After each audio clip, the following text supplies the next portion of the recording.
आज खिले कल झुक चले, परसों मिलेगी धूल। देख दशायूं फूल की, नित्य क्यों फूलत फूल। देख दशायूं फूल की, नित्य क्यों फूलत फूल। हे मां,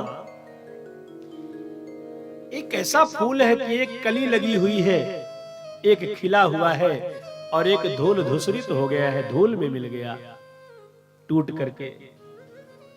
तो जब फूल की ये दशा होनी है, एक दिन धूल धूसरित हो जाना है, धूल में मिल जाना है, तो फिर ये फूल नित्य क्यों फूलता है?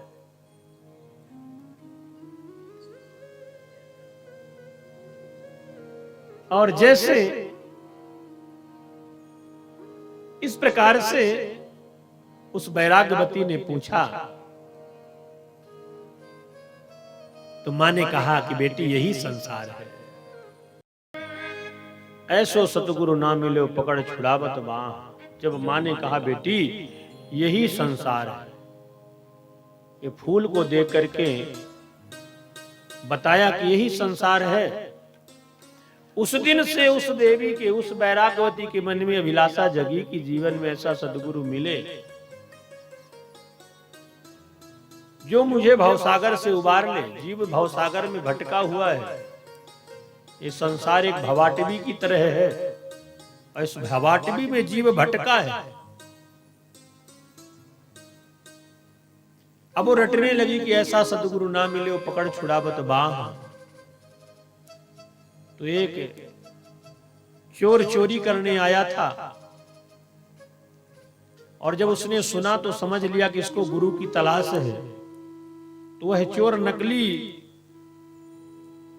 साधु बनकर के उस देवी के सामने आया, उस वैराग्यवती के सामने। कहा बेटी जल पिलाना।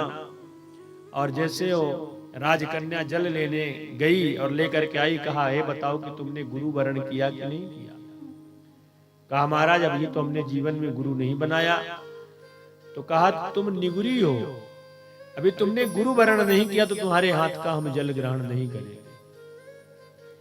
क्योंकि जो दीक्षा मंत्र लिया हुआ है उसको अदीक्षित व्यक्ति के हाथ से जल ग्रहण नहीं करना चाहिए।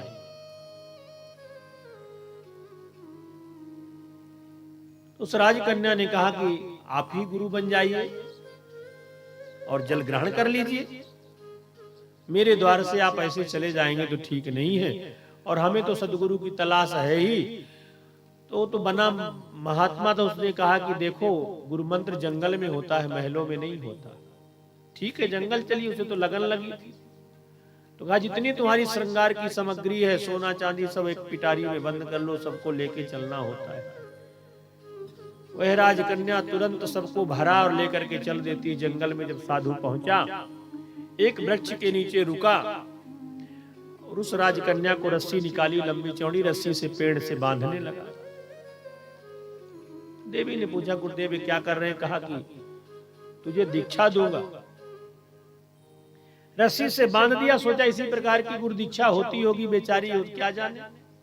भोली वाली कन्या जकड़ के रस्सी से बांध दिया और लेके पिटारी चल दिया। कहा कि अभी थोड़ी देर में आ रहा हूं, तब तक तुम ऐसे बंधे रहो। कहा ठीक है गुरुदेव। और चोर तो 9 2 11 हो गया, काहे को लौट के आए, माल टाल पा गया।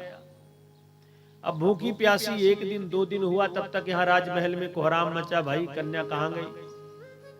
ढूंढते ढूंढते सैनिक पहुंचे, राजा भी पहुंचे। वहां देखा कि लड़की पेड़ से बंधी है। छोड़ने का प्रयास किया तो वैराग्यवती ने कहा खबरदार मेरे इस बंधन को मत छूना है, गुरुदेव का बांधा हुआ बंधन है, गुरुदेव ही खोलेंगे। सबको मना कर दिया। पिताजी भी निराश, बोले बेटी ऐसा बंधन, ऐसा गुरु मंत्र नहीं होता है, कोई चोर है। पर एक भी नहीं सुनी। आखिर पिता निराश होकर लौट गए। 7 दिन व्यतीत हो गए। बिना जल बिना अन्न के उस राजकन्या को वृक्ष से बंधे भगवान का सिंहासन हिल गया। भगवान ने कहा नारद जी पता लगाओ कौन तपस्या कर रहा, कौन है वो व्यक्ति जिसके कारण मेरा सिंहासन हिल रहा है, कोई तो है जो मेरी आराधना कर रहा है। नारद जी ने कहा, प्रभु आपके तो बहुत सारे भक्त हैं, आराधना करते रहते, कहां कहां ढूंढते भाई फिरेंगे कि किसके कारण आपका सिंहासन हिल रहा है। आखिर नारद जी महाराज ढूंढने गए, पहुंचे वहीं, देखा कि एक कन्या वृक्ष से बंधी है, पशु की तरह है। नारद जी खोलने लगे तो नारद जी को भी रोक दिया, कहा खबरदार मेरे बंधन को मत छोड़ो, गुरुदेव ने बांधा है तो गुरुदेव ही खोलेंगे। नारद जी ने कहा, देखो बेटा ऐसा गुरु मंत्र नहीं होता, कोई चोर था। उस राजकन्या ने कहा कि मेरे गुरुदेव को एक भी लफ्ज दे दिया, बोला तो ठीक नहीं होगा। नारद जी गए, प्रभु से बताया कि प्रभु कोई चोर के चक्कर में पड़ गई है और मानने के लिए तैयार नहीं। भगवान आ गए और भगवान जब बंधन को खोलने लगे तो भगवान को भी उसने मना कर दिया। भगवान ने कहा, नारद अब उस चोर को तुम ढूंढो, तभी बात बनेगी। और जब नारद जी महाराज थोड़ी डीडी घुमाओ, तो बिल्कुल सूखा सूखा चला रहे हैं।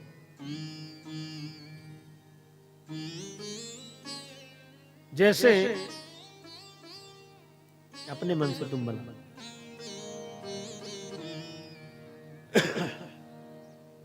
नारद जी ढूंढते ढूंढते जब गए